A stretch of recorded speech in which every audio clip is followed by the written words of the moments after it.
Thank you very much for the nice introduction. And it's a pleasure to be here today. I've really enjoyed the talks that have introduced a number of very important and successful projects and initiatives to support gender equality in STEM. In my talk, I want to expand the conversation to include LGBTQ inclusion.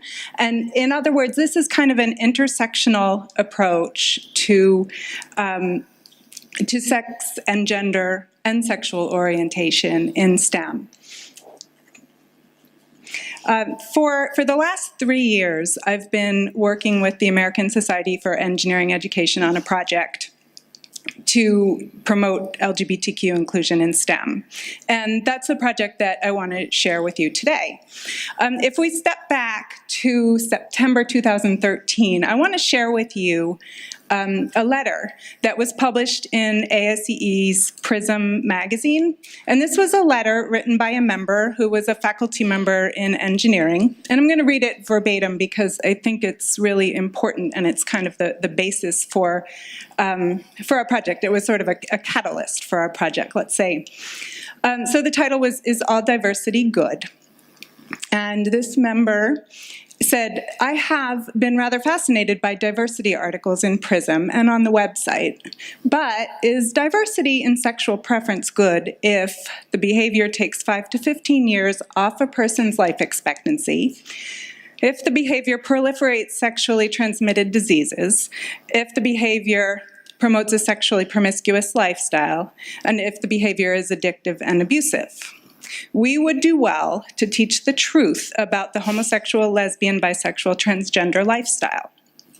And, well, we may disagree with a lot of the points made by this ASCE member. I think that it's very important because it raises the point that there are a lot of misconceptions about LGBT individuals, even among very educated professionals in STEM.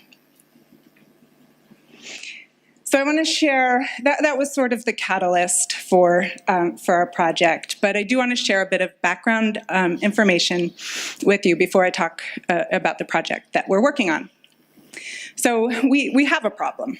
There is anti-LGBTQ bias, discrimination, and hostility in the classroom and in the workplace and around the world.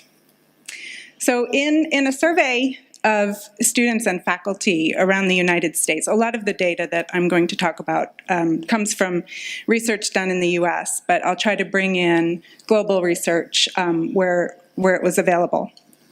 29% of the students experienced discrimination or harassment.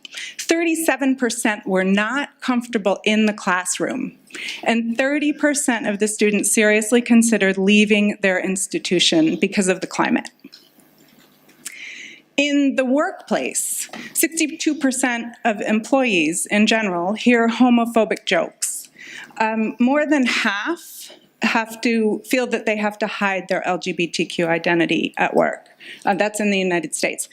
And more than half of the workers in the United States do not have workplace anti-discrimination protection for LGBTQ status.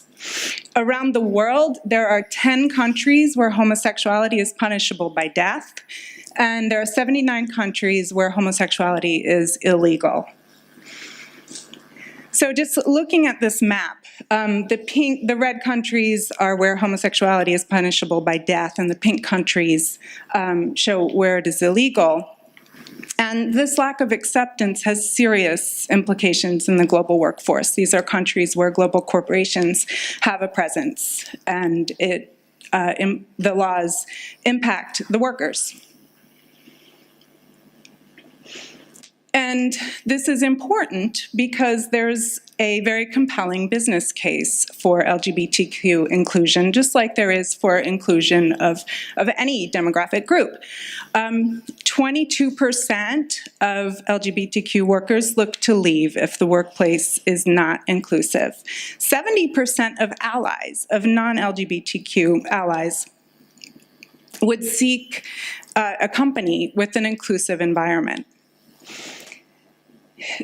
In terms of performance and productivity, there's a 30% loss of employee engagement, which translates to a loss of productivity when the workplace is not inclusive.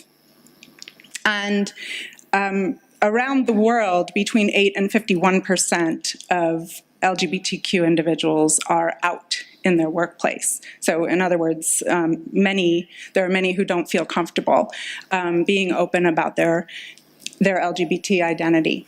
And this translates into financial impacts.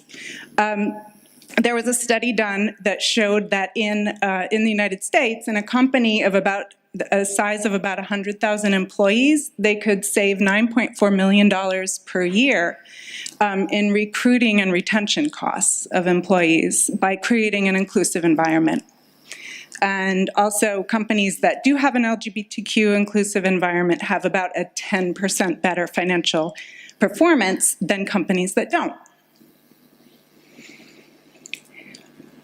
So I've mentioned in a couple of the slides that, in different countries there were varying climates and different percentages of people who come out in the workplace.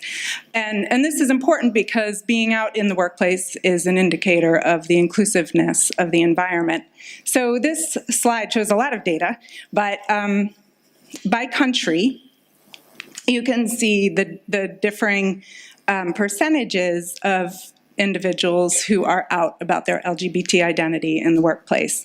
So the purple bars represent being out to everyone, and the blue bars represent being out to most people. So those are kind of the ones that we want to look at in terms of gauging which countries tend to have more inclusive environments. So you can see that, that there's a really wide range of inclusive environments around the world, from 8% of employees being out to everyone in India to Australia, with the best performance of 51%, more than half of the employees being out to everyone. In addition to the strong business case, there's also a learning case for LGBT inclusion. There's a compelling need for more STEM graduates around the world. And in the United States, the figure that we see cited quite often is that we need 1 million additional STEM graduates by the year 2022. This was from a report that came out in 2012.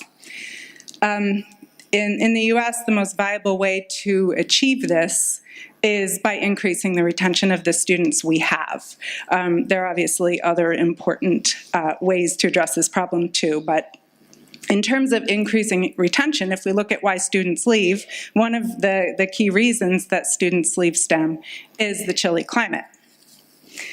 So creating an inclusive climate benefits all students, and having diversity among students and among the faculty is essential to the intellectual and social development of all students. So at this point, I've really just scratched the surface, but I hope that I've given you some idea of the business case and the learning case for LGBTQ inclusion.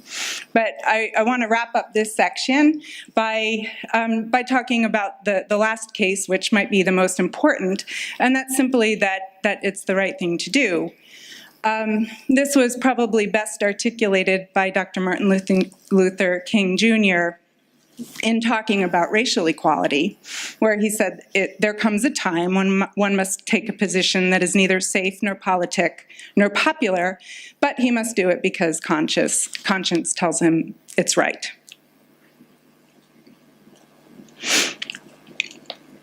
So a few years ago, after the letter that I mentioned was published in PRISM, ASCE put together a team of diversity leaders and sociologists to address this problem. And so this is our team, representatives from different universities across the United States, as well as ASCE, and we're all engineers and sociologists. So we approached the National Science Foundation to try to get some funding for the idea that we had. And the first barrier that we ran into was that although there are a lot of programs for increasing participation of underrepresented groups in STEM, none of them specifically focused on LGBT individuals. So we kind of ran into a wall. And so we worked with NSF to try to identify a funding mechanism. And finally, what we came up with was a funding program called EAGER. And EAGER funds projects that are specifically exploratory, transformative, and not fundable by any other mechanism.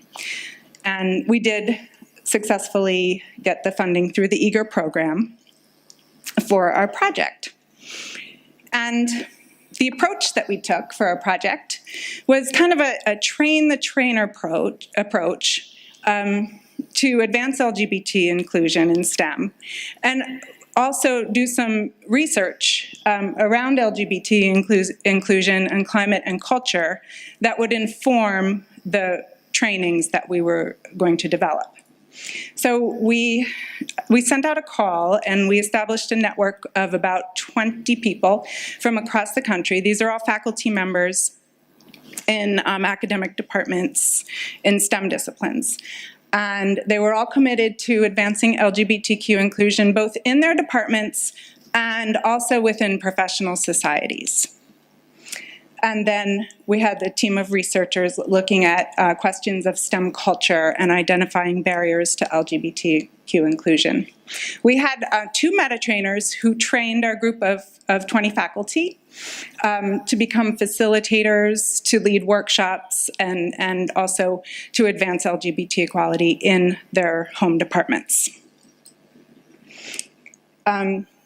The workshops that we developed are called Safe Zone workshops, and these are basically ally training workshops that help develop a visible network of allies who are trained to identify bias and disrupt discrimination and support LGBTQ students and colleagues. So our research started with a survey of deans. And so we surveyed engineering deans across the country.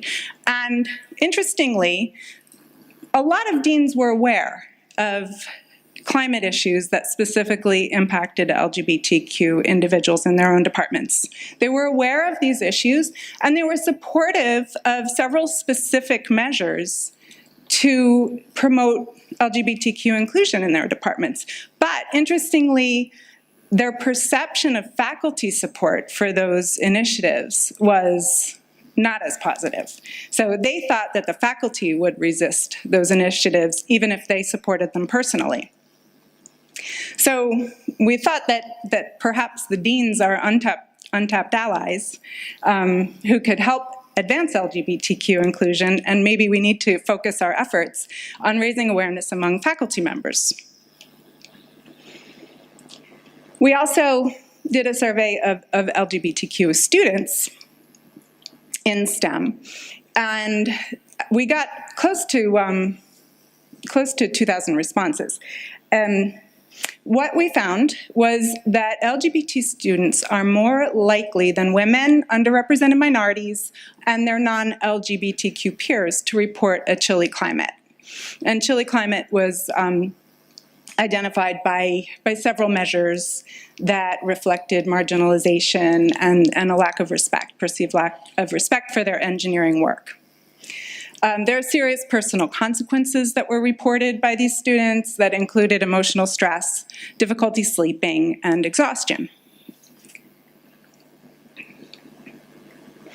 So if we just think back to the letter that was published in PRISM, the very last sentence of that letter was something along the lines of, "We would do well to teach the truth about LGBTQ people." And so that was kind of the approach that we took in developing these Safe Zone ally training workshops basically for faculty to create more supportive environment for their students and for their colleagues. We started by launching the workshops at an ASCE conference in 2014, and that was the first year that we offered these workshops, and we offered them in every single technical session of the conference to make sure that they were accessible to as many people as possible. And based on that, in order to extend the impact of the workshops, we started a webinar series last year. And so we started by launching 2 workshops the first semester, and now we've done a total of 8. And we've done these online at different days throughout the week so that we could reach a broader audience of STEM faculty who might not be at the conference. By now, between the conference workshops and the webinars, we've trained over 650 faculty members throughout the country. And these are at different types of institutions, large institutions, small institutions, public, private, more conservative, less conservative, et cetera. Research, primarily undergraduate focused. We've also developed partnerships with some companies and also with professional societies. So, the idea is to try to extend the impact of these workshops beyond ASCE and beyond the departments of the individuals who are a member of the community, of our community of practice. So some of the organizations that we form partnerships with are AICHE, American Institute of Chemical Engineers, and ACS, the American Chemical Society, and IFES, which is the International Federation of Engineering Education Societies. And we've conducted workshops at the conferences of all of these organizations. Dow is a big supporter of LGBTQ inclusion, and we partnered with Dow to offer a workshop at the AICHE conference, and the president of one of Dow's divisions co-facilitated the workshop with us. So that sent a really strong message from the Dow leadership about the importance of LGBTQ inclusion. And finally, I just wanted to close with some examples of some of the successes that the individual members of our community of practice have had in advancing LGBTQ inclusion in their own departments. So a lot of the strategies that we've adopted, these are adopted by individuals who may or may not have partners in their effort to promote LGBTQ inclusion in their department. So rather than kind of taking a systems level approach, they're doing things that they can implement as individuals. And so as some examples, several of the members of our community of practice have conducted safe zone workshops on their campuses and in their departments.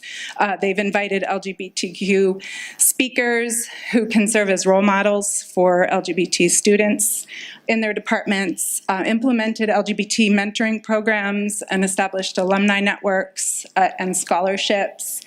Advocated for gender-inclusive restrooms in their engineering buildings or STEM buildings, and advised OSTEM is an organization, a professional society for students in STEM, who are LGBTQ in STEM.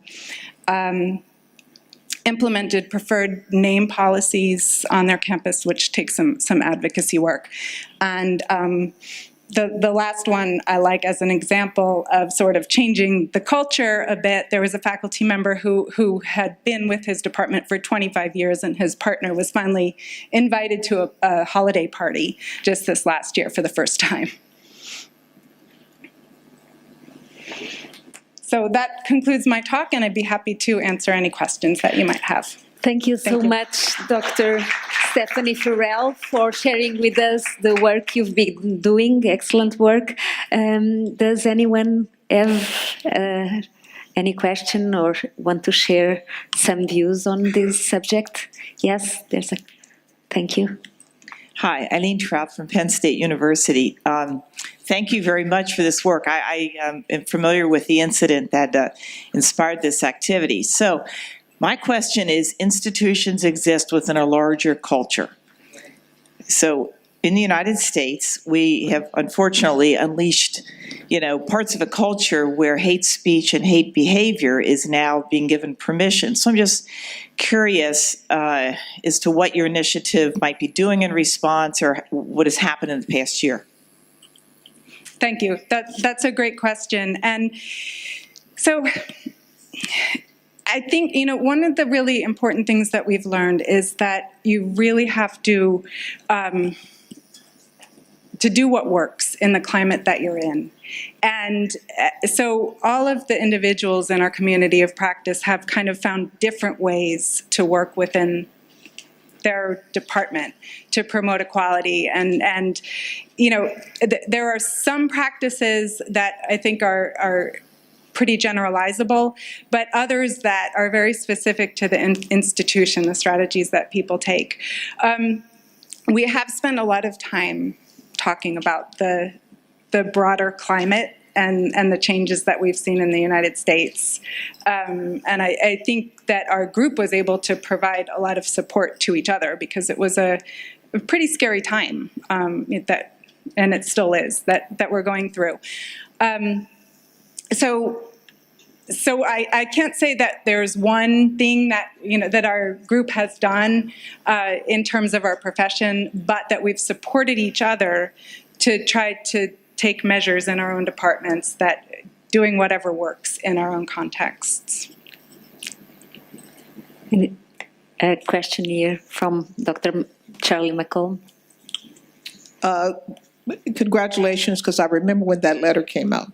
Thank you. And I didn't know how I felt about it, because on the one hand, having that kind of statement out there was really kind of anathema. On the other hand, having to address it was very useful.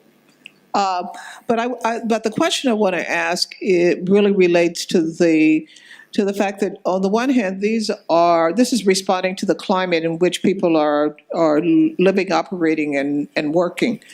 It is not necessarily responding to the kind of larger professional climate in terms of like outside of where they are operating in their space, but then the larger professions where their work is being evaluated, and whether there is any effort to actually look at this as well, because I know that some of my colleagues in the sciences have in fact seen, especially from the trans community, has actually seen different kinds of assessments of their work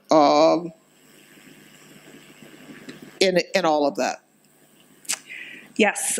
So that is not part of our project, but I think that's a really important next step. And those, I'm familiar with the kinds of things that you're talking about in terms, we have anecdotal evidence at this point, but I think that really needs to be studied. Yeah. Another question. Please, can you bring the microphone to the lady in red? Yes. Nice talk. Neus Prats from the IRB Barcelona. I have just a question about the workshops. The attendance, have you measured the attendance of the people, the number, and also the degree of the level, no? The heads of departments, or do you measure this in the project or not? Yes. So we do have. We do keep attendance at the workshops. We've trained a total of about 650 individuals across the country over the last 3 years, and that includes the webinars and the conference workshops. We give an evaluation after the survey to ask people about the effectiveness of the workshop in raising awareness or building skills in different topics. Another question there, please. Yes. Thank you. Hi, I'm Nola Etkin from University of Prince Edward Island in Canada. We do what we call positive space workshops at UPI, and as a faculty member who's been out for 20 years, I think first of all, thank you very much I was very happy to see this presentation. I think it's very safe now to be an ally. Yeah. It's still not safe to be out. Mm-hmm. And I know across Canada, I personally know maybe 3 or 4 LGBTQ faculty members in chemistry. I know there's many more. We were at our national conference last week, and I was talking to a former student of mine who's a gay man, and I said, you know what, if we tried to have a group, because I know ACS has a GLBTQ in chemistry group, if we tried to have a meeting at the next chemistry conference, do you think people would come? He was like, well, depends how you advertise it, but people still don't feel safe. Yeah. So have you seen, is your participation mostly allies, or do people who are queer feel safe?